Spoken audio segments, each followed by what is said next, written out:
Muy bienvenidos a la Escuela de Capacitación Bíblica de la Iglesia Cristiana Renacer. Estamos estudiando la Palabra de Dios. ¿Qué mejor cosa se puede hacer? Estudiar la Palabra de Dios y deleitarnos en lo que nos habla la Palabra, deleitarnos en lo que el Señor nos ha dejado como ese plan maravilloso, eterno de salvación.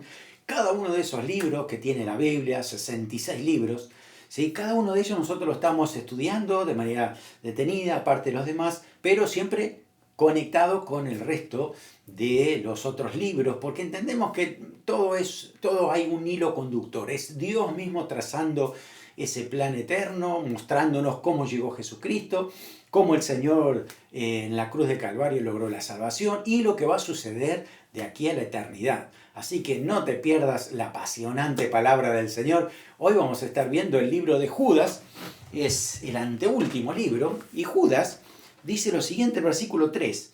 Amados, por la gran solicitud que tenía de escribiros acerca de nuestra común salvación, dice, me ha sido necesario escribiros exhortándoos que contendáis ardientemente por la fe que ha sido una vez dada a los santos.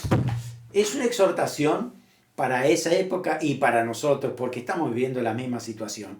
Estamos viendo que la fe está siendo deteriorada, que la verdad está siendo diluida, y como Iglesia del Señor tenemos la responsabilidad de predicar y aplicar todo el mensaje de la palabra de Dios. No podemos saltearnos nada o dejar de decir algo porque esta cultura no lo acepta. La verdad es que es un mensaje completo y claro. Y si le parcializamos la palabra de Dios, la verdad es que el Señor no trabaja allí, el Señor trabaja sobre su verdad. Por eso nos volvemos al Señor, declaramos su verdad y nos ajustamos a lo que dice esa palabra. Así que leer la palabra de Dios es lo primero que debemos hacer. Hay que alimentarse, hay que leerla.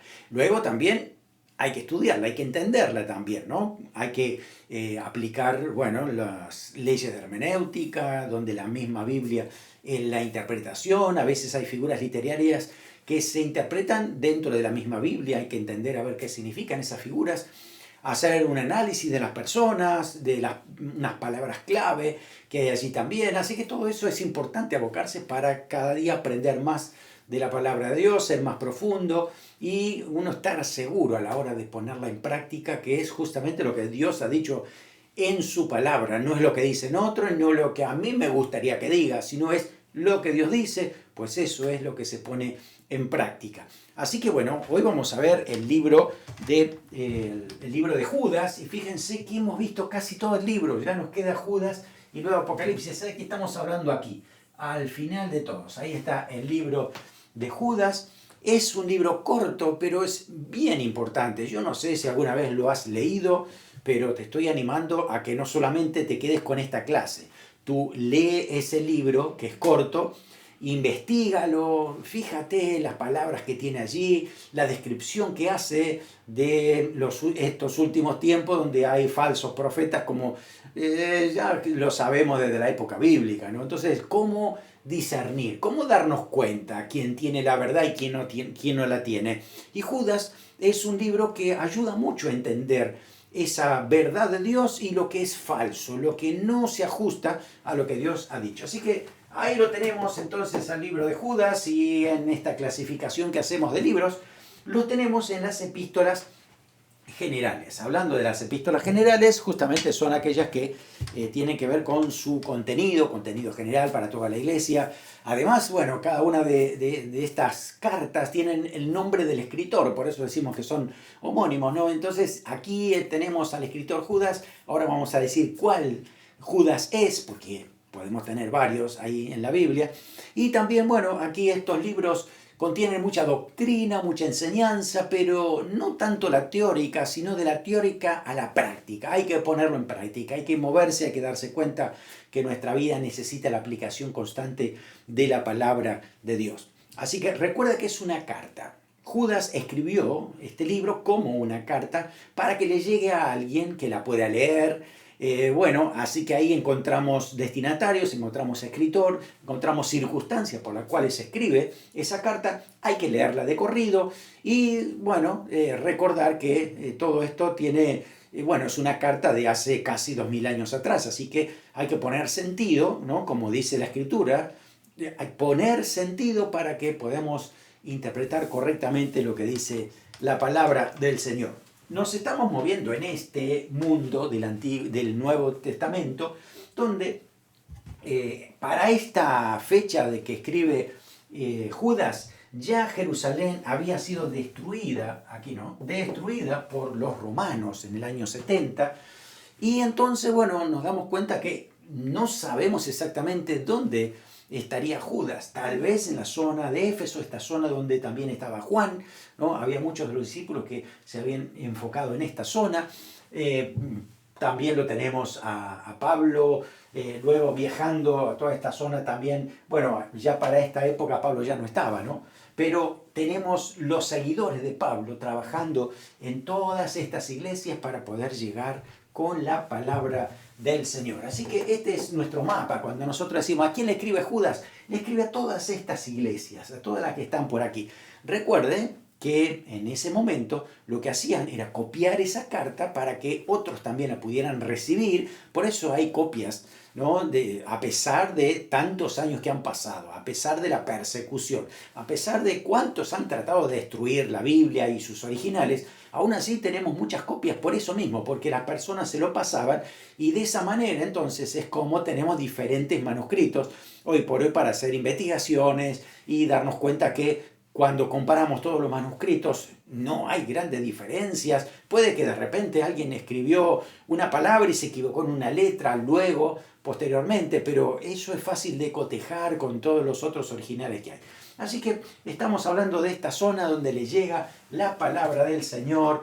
Y aquí estamos entonces con las epístolas generales y nos vamos a abocar al libro de Judas. Judas, este libro, como decíamos que es corto, cuando usted lo lea, va a tener un tema central y es el deber de guardarse sin mancha y contender por la fe en medio de la apostasía.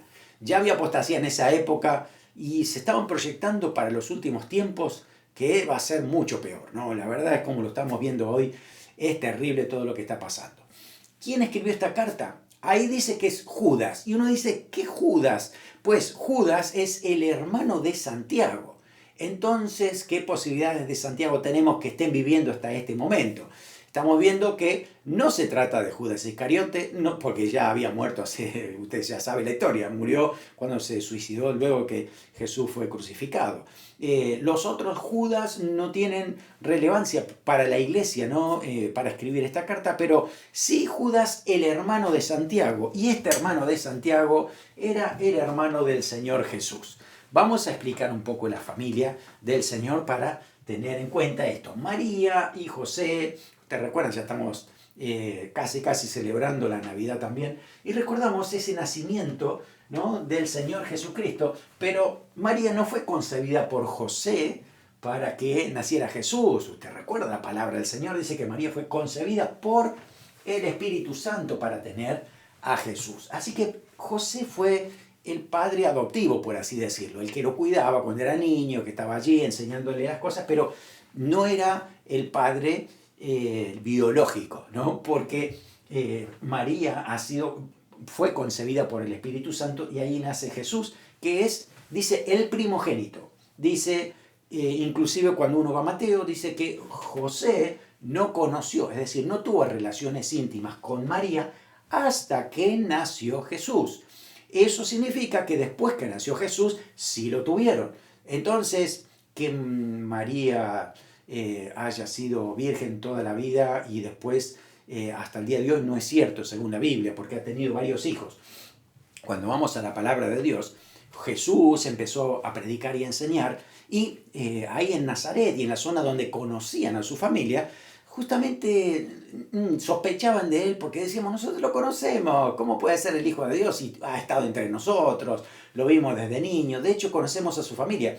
Y dice esto en Mateo 15, 55 y 56. ¿No es este el hijo del carpintero? Hablando de José, ¿no? ¿No se llama su madre María y sus hermanos, escuche esto, Jacobo, José, Simón y Judas? Jacobo o Santiago es la misma palabra para la misma persona. Es Santiago, José, Simón y Judas. Estos eran los hermanos que tenía el Señor Jesús. Seguimos leyendo el versículo y dice, ¿no están todas sus hermanas con nosotros?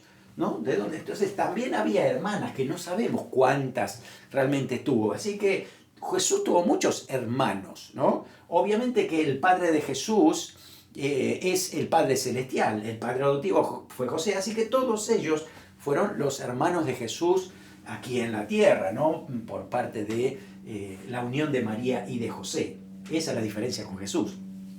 Y acá tenemos a Santiago. Santiago fue uno de los que escribió la epístola a Santiago, ¿no? La epístola de Santiago la escribe el hermano segundo, ¿no? O sea, Jesús fue el primogénito, el segundo fue Santiago, y él es el que escribe entonces la carta a Santiago. Y luego está este otro Judas, que era el hijo menor, el hermano menor de Jesús, que para esta época, estamos hablando casi del 80, 90 después de Cristo, él todavía estaba ahí con mucha preponderancia dentro de la iglesia, ¿no? Porque después de la resurrección de Jesús, sus hermanos empezaron a conocer más al Señor, a creerle, a identificarse con él. De hecho, Jesús dice que se le presenta a su hermano Santiago, porque usted sabe que hay un versículo que dice que sus hermanos no creían en él. Estos hermanos no creían en Jesús. Fue hasta en la resurrección que sí creyeron. Inclusive su madre también muchas veces dudó, ¿no?, de Jesús. De hecho, una vez fueron a buscarlo para llevárselo porque creían que no estaba bien. Fue su hermana, perdón, su madre y sus hermanos. Entonces esa resurrección del Señor Jesucristo le cambió la vida, la perspectiva y la visión a todos sus hermanos. Así que ahora tenemos la carta de Judas, el hermano menor de Jesús, hijo de María y José, y él es el que escribe esta carta.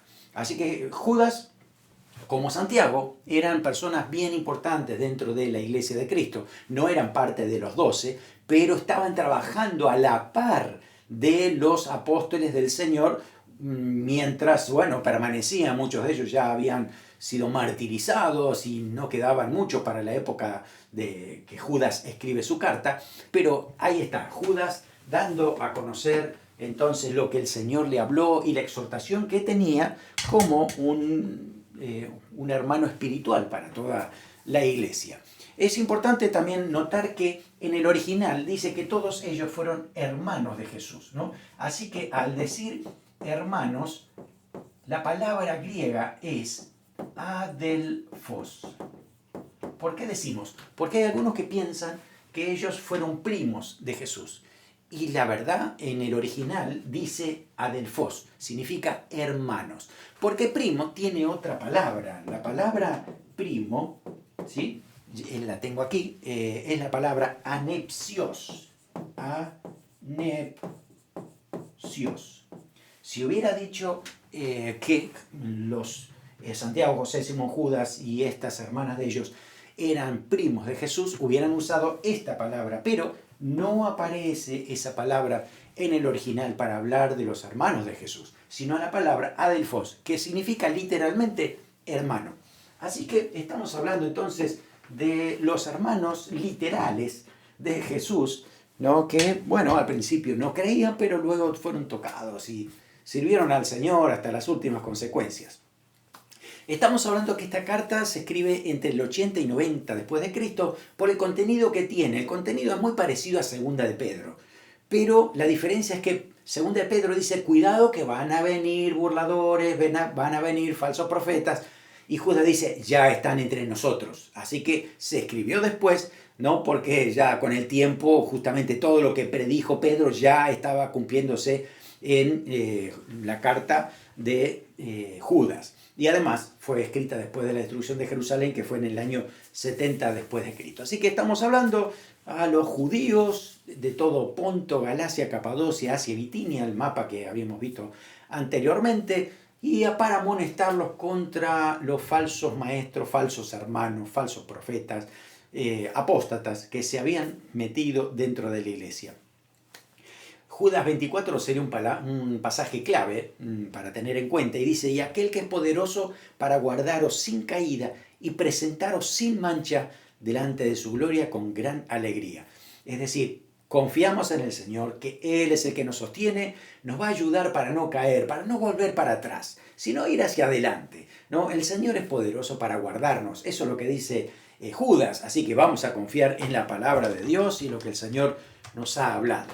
Si dividimos la carta y le ponemos una estructura, podemos hacerlo en dos partes, ¿no? Desde el primer versículo al versículo 6 sería ¿por qué debemos esforzarnos en la fe? Y la segunda parte, ¿cómo podemos luchar por la fe? Así es como lo enfoca el hermano Judas, ¿no? Para que podamos pelear la buena batalla, ¿no? Usando las palabras del apóstol Pablo también, pelear la buena batalla, pues aquí es contender ardientemente por la fe. Fíjese que esto no es algo light, no es algo que hay que ser bien diplomático, ¿no? Y muy pasivo. No, acá dice contender ardientemente por la fe. Así que estamos hablando del hermano del Señor presentando a los santificados, es decir, a todos los hermanos de la Iglesia de Cristo Universal, ¿no? A ellos les dice el propósito de esto, contender ardientemente por la fe. Miren que las falsas doctrinas se están introduciendo dentro de la Iglesia. Hoy por hoy tenemos muchas doctrinas, muchas cosas extrañas, enseñanzas extrañas, inclusive enseñanzas que parecen que tienen algunos versículos bíblicos. Y cuando la analizamos bien decimos, esto está fuera de la gracia de Dios, esto no tiene nada que ver con el Evangelio que el Señor nos ha predicado. Así que la exhortación es esto, ¿no? Hoy por hoy tú y yo sabemos también que estamos en medio de una cultura con muchas religiones, inclusive que se dicen ser cristianas, que tienen una verdad distorsionada. Vas a la Biblia, te encuentras con que Dios dijo una cosa y en la práctica tú estás viendo otra cosa. Entonces significa que la verdad ha sido cambiada.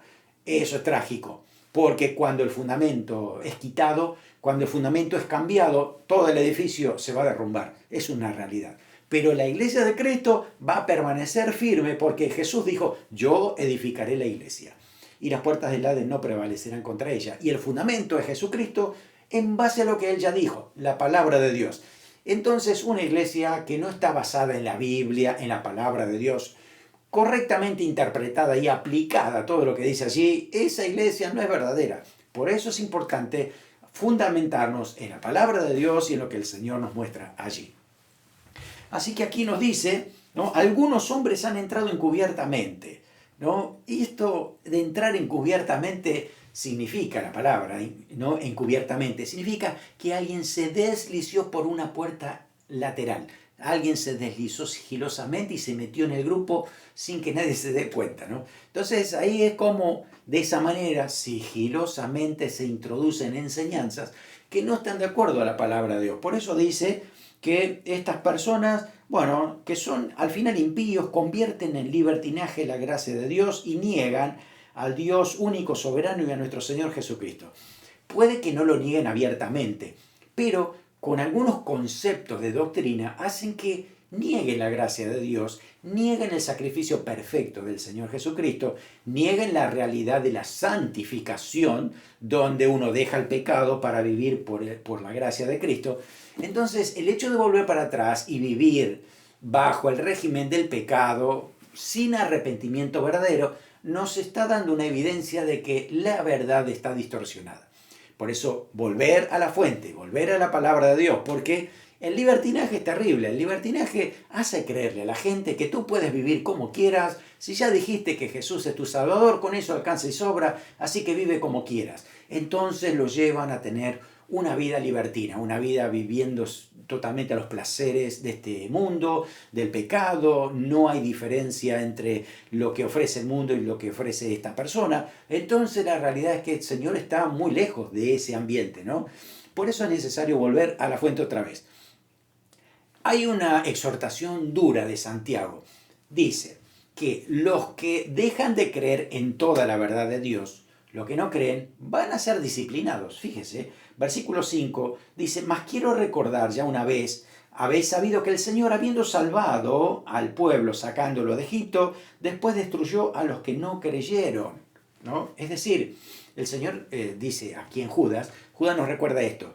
A ver, presten atención porque si ustedes han leído el Antiguo Testamento sabrán que del pueblo de Israel salieron casi cerca de 3 millones de personas, 600.000 eran los hombres que podían pelear, pero ellos tenían esposa y además tenían hijos pequeños, así que se calcula que podrían haber llegado a cerca de 3 millones de personas.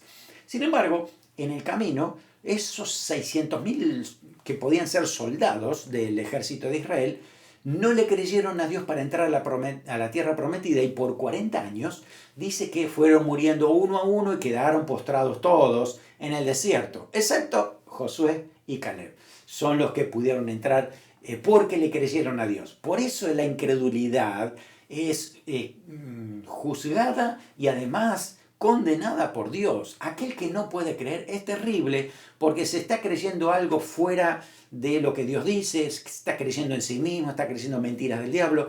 Entonces, otra vez estamos diciendo esto, ¿no? Volver a darnos cuenta que va a haber un juicio. Dios traerá juicio sobre los que distorsionan la verdad de Dios. No es que Dios lo dejará pasar y que total, hoy por hoy parece que no pasa nada. Pero nos estamos olvidando de algún concepto teológico muy importante, que es justamente que el Señor Jesús en la cruz logró hizo una limpieza total por nuestros pecados, ¿no? Y lo que logró fue apaciguar la ira de Dios, ¿no? Así que con su propiciación, ¿no? Él logró que la ira de Dios ha sido trasladada hasta el día del juicio final. Eso significa que hoy la ira de Dios no está activa como en el Antiguo Testamento. ¿Por qué? Porque Cristo murió en la cruz, ¿no? Y logró ese apaciguamiento. Entonces, no significa que ha sido quitada de por vida o para siempre la ira de Dios. La ira de Dios es la manifestación de Dios sobre el pecado. Así que cuando hay pecado hay manifestación de Dios. Pero no es hoy por hoy instantánea, porque esa ira está guardada para el día de la ira. Lo dice Romanos capítulo 2, desde el versículo 5, tú lo puedes leer. Así que ese concepto es ira para el día de la ira. Por eso, el hecho de que hoy no haya justicia de Dios de manera directa y tajante como antes, no significa que no va a haber juicio. Judas dice, mire, por lo menos hay 3 casos que ustedes tienen que recordar que Dios cumplió con lo que prometió, así que si él dice que los que distorsionan hoy la verdad serán juzgados, no te quepa la menor duda que eso va a pasar así. Así que los 3 ejemplos de juicio están en el versículo 5 al 7, ahí te los voy a mostrar, y dice lo siguiente, 5 al 7.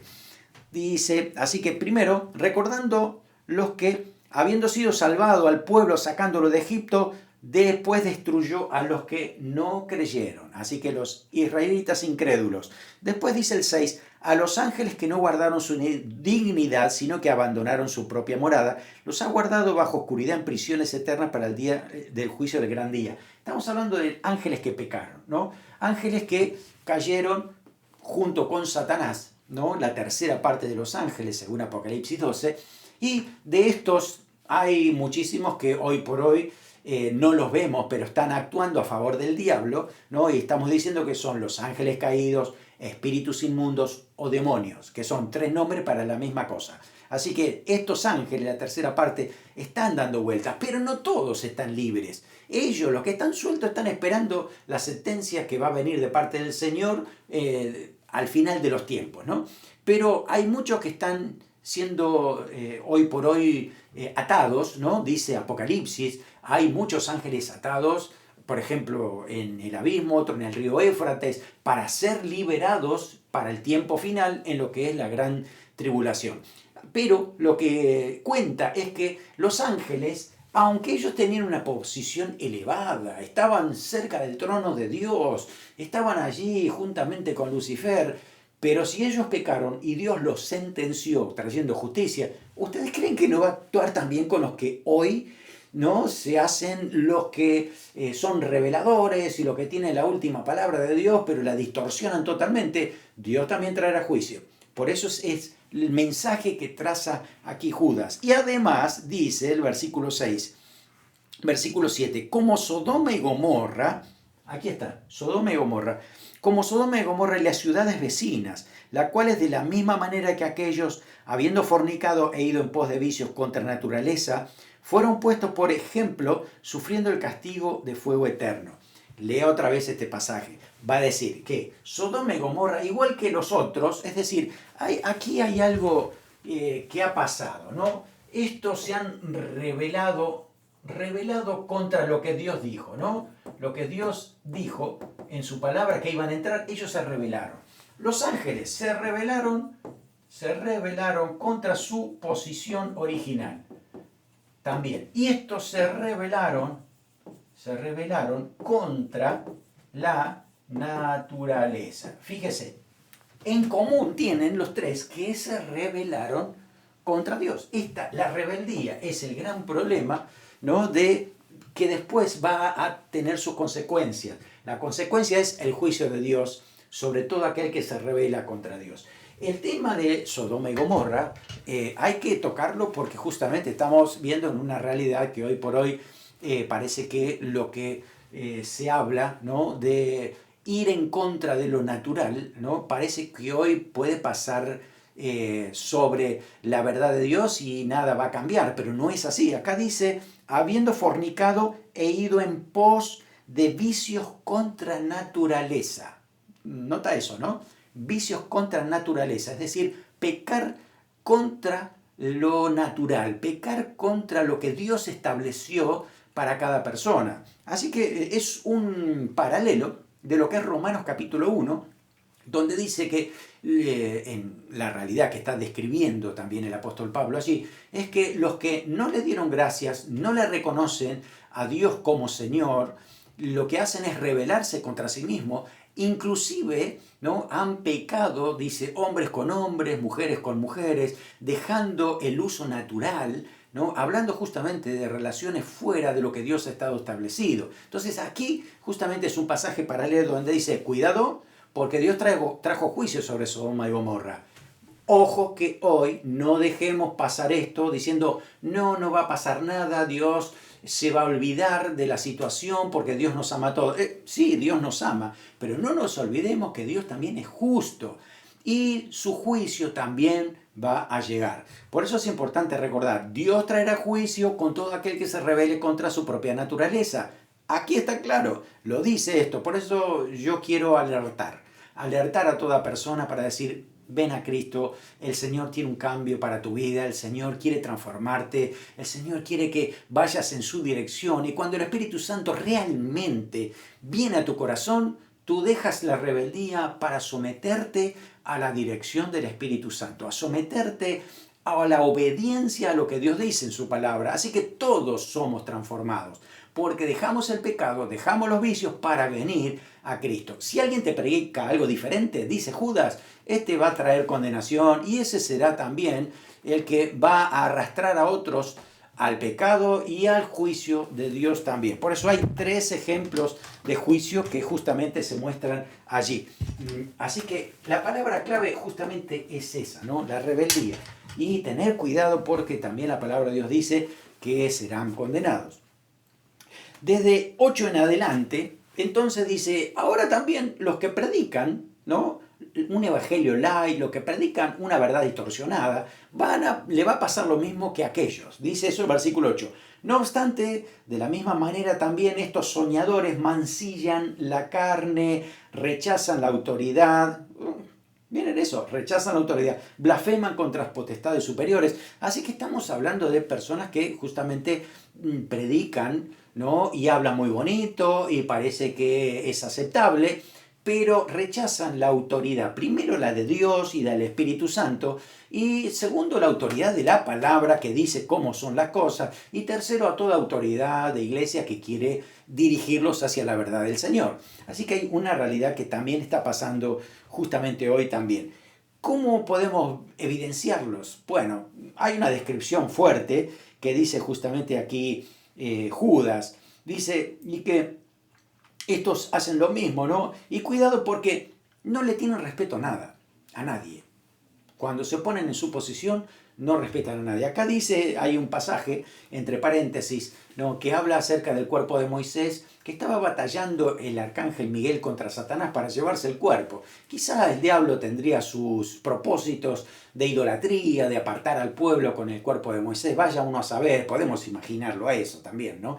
Entonces, Aquí hay una autoridad de parte del ángel Miguel y dice, Jehová te reprenda, y él toma el cuerpo, ¿no? Y bueno, hoy por hoy, entonces, entendemos que según el Antiguo Testamento Moisés murió, pero su cuerpo, ¿no? No sabemos dónde realmente el Señor lo tiene. Algunos dicen que puede estar en la presencia de Dios, y por eso es que descienden Moisés y Elías junto con Jesucristo al monte de la transfiguración, pero también es una manera de especular quizás un poco con lo que se ha dicho aquí. Lo que sí sabemos es que está diciendo esto, que si el ángel Gabriel no se atrevió a proferir un juicio de maldición contra el diablo, ¿quiénes son estos para hablar en contra de todo el mundo, no desprestigiar el evangelio verdadero, no menoscabar la verdad de Cristo? Es terrible, porque la verdad es que dice que estas personas, lamentablemente, dices, ay de ellos. Cuando hay una expresión en la Biblia que dice, ay de ellos, significa que el juicio es terrible sobre esas personas cuando llegue, ¿no? Entonces aquí nos habla de tres características que tienen estos personajes, y los puedes leer aquí en el versículo 11. Dice, hay de ellos porque han seguido el camino de Caín, se lanzaron por lucro en el error de Balaam y perecieron en la contradicción de Coré.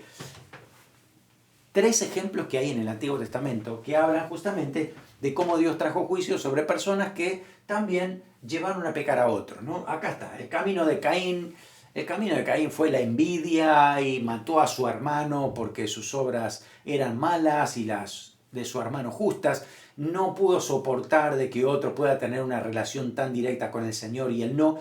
Entonces lo quitó de la escena. Por eso es que aparece el asesinato de Caín, ¿no? Entonces, por eso está diciendo esto. Estas personas no están matando literalmente a la gente, pero interiormente no les importan las demás personas. Solo importa que ellos puedan aceptarse a sí mismos, que ellos puedan agradarse a sí mismos y que en su conciencia ellos puedan estar cerrados, cautivos, para que nadie los moleste, ¿no? Por eso el camino de Caín. El error de Balaam.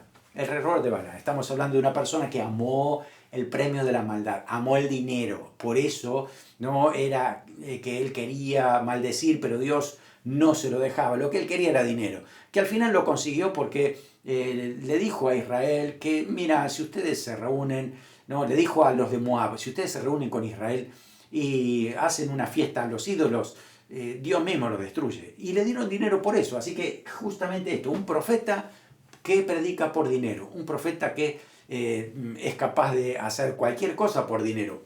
Hoy por hoy conocemos mucho, ¿no? Mucha prosperidad, pero no hay dirección sabia de parte de Dios.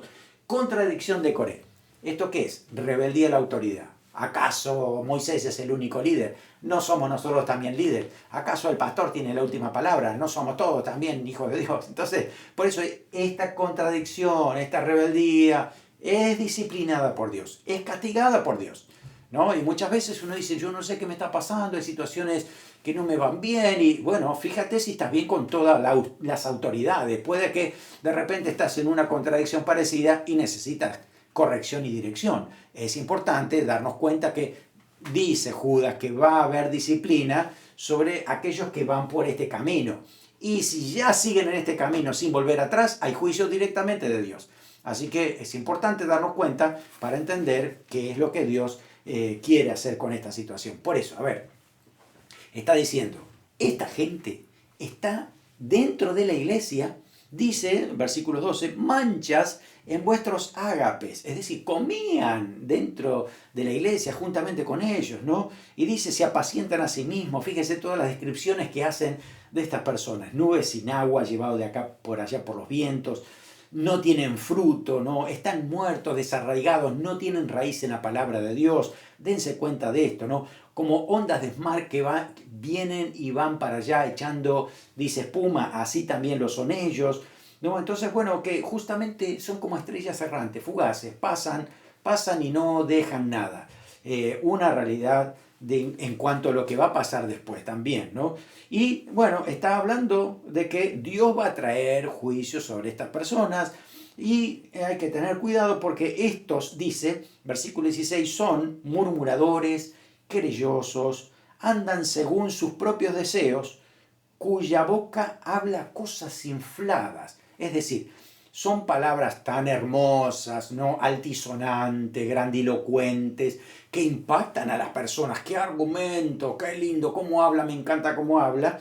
Adulando a las personas para sacar provecho. De alguna manera también ganan dinero con lo que están haciendo. Entonces, el principio es que las motivaciones son incorrectas. Las motivaciones es el propio beneficio personal, sin importar realmente lo que pasa con la Iglesia de Cristo. No le importa si la verdad está siendo cambiada. Entonces van a tener que ajustarse al juicio que dice aquí, justamente, ¿no?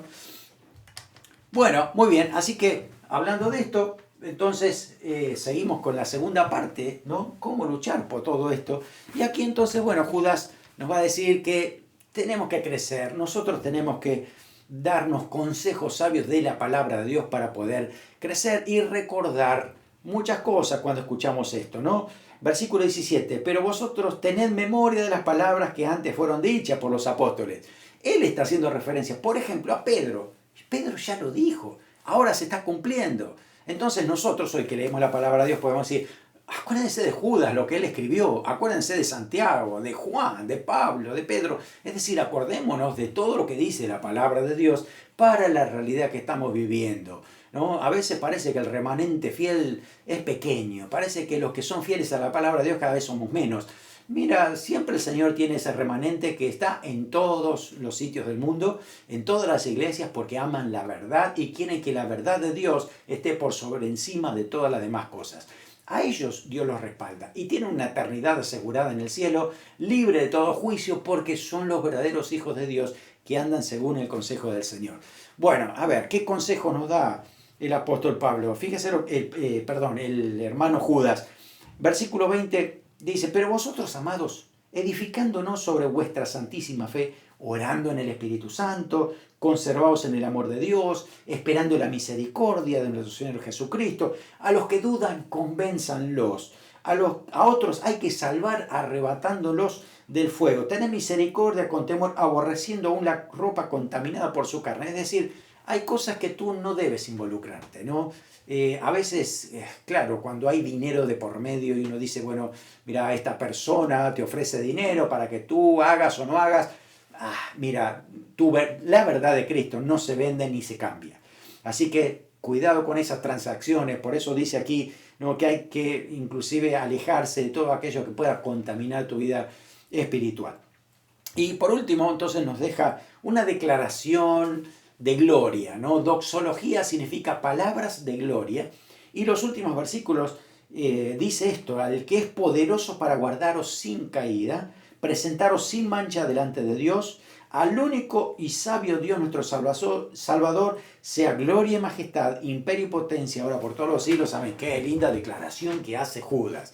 Ojalá podamos todos ajustarnos directamente a lo que está diciendo aquí, ¿no? Y que cada vez que alabamos a Dios lo digamos con criterio bíblico, con criterio de la palabra de Dios, para entender lo que nosotros debemos hacer según lo que el Señor nos ha dado en la palabra. Así que el libro de Judas nos anima a contender enérgicamente por esa fe bíblica. Así que no aceptes ninguna otra alteración de la verdad de Dios. Mantente firme en la palabra de Dios, ¿no? Si hay alguna enseñanza que viene diciendo que la gracia de Dios tiene permiso para pecar, mira, rechaza eso porque no está de acuerdo a lo que dice la palabra del Señor, ¿no? Esa enseñanza no es limpia y debemos ajustarnos a lo que Dios dice. Reconoce a los falsos maestros, reconoce, ¿no? Por lo que dice aquí ya hemos aprendido muchas características y el Espíritu Santo que está dentro de ti te va a hablar y te va a decir, ten cuidado, mira lo que está diciendo, esto huele mal, esta frase no es correcta, y la gracia de Dios justamente no puede cambiarse. Ahí está, la palabra de Dios nos dice cómo debe ser. Así que no sigas a cualquiera que solo sigue sus propios deseos o que promueve divisiones entre las personas. ¡Ay, qué terrible! No, mira lo que hizo. No, yo me lo haría así. Eso está mal. Hay que hacerse así. No, a mí no me hacen caso. Eso trae división. Mira, aléjate de esas personas, ¿no? Y si no da evidencia que el Espíritu Santo mora en esa persona, no es una persona para seguir, la verdad. Así que bueno, hagamos lo que dice Judas. Ora constantemente en el Espíritu Santo. Deja que el Espíritu Santo ore a través de ti, interceda por ti también, ¿no? E interceda por otros a través de tu vida. Así que advierte, exhorta, salva a otros con el amor del Señor y confía siempre en que el Señor te va a estar guiando, ayudando para que seas victorioso en el Señor. Vamos a ver cómo nos fue en esta clase. ¿Quién es el autor? El autor de la carta es el que traicionó a Jesús. ¿Es este Judas que estamos hablando? No, este Judas murió hacía muchos años, ¿no? Quizás unos 30 o 40 años ya. Así que esto es falso, es el hermano de Jesús. Segundo, Judas quiere prevenir acerca de falsos maestros que vendrán. Está linda la frase, pero acá prevenir, no es prevenir. Dice, ya están aquí. Por eso, falso. Pedro es el que previene. Judas dice, ya están entre nosotros. Tercero, Balaam fue codicioso por amor al dinero. Es cierto, así fue este personaje y que terminó muy mal, sentenciado por el mismo pueblo de Dios. 4. Coré era un levita que se rebeló contra Moisés, también, era verdad. A pesar de la posición que tenía, que era un levita para servir a Dios, se rebeló contra la autoridad superior y terminó muy mal. Se abrió la tierra, los tragó directamente, porque así fue como Dios los sentenció, ¿no? 5. Abel mató a Caín por celos y envidia.